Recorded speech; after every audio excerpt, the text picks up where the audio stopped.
I used to look after a customer who lived in the Torvine area. She was quite a poorly lady. She suffered with COPD, which she had quite bad.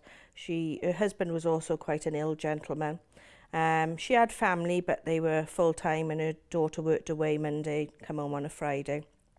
It was around the Christmas sort of time when she wanted me to take her out into the community to do some Christmas shopping. She hadn't been out for a long time. She wanted to go and buy her grandchildren Christmas presents, but it had to be from her personally. So I arranged for her mobility scooter to be put on charge and made sure it was all up and running.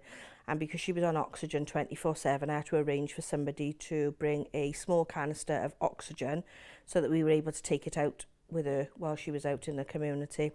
So I picked her up of an evening and we went to Cwmbran shopping with all the Christmas lights. She'd done lots of shopping for her grandchildren. They were, 16, 17, but it was irrelevant to her. It was the fact that she was able to get out and buy personal items for those children. We'd done quite a bit of shopping. We had a whale of a time. It was really emotional, but it was fun as well. We went to Starbucks. That's somewhere where she's never been before. I had coffee. We had cake. Just general chit chat about anything and everything.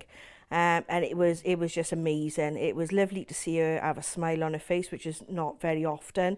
But it was very emotional for me as well. It was lovely to see and think that I've given somebody a wish that they wanted to do, but that they couldn't achieve that without some sort of help.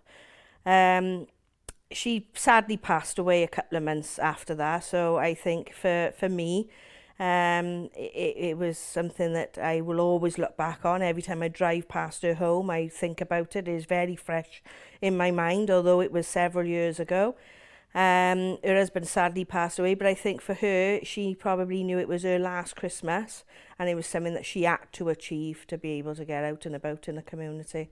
So yeah, it was beautiful. She was a lovely lady.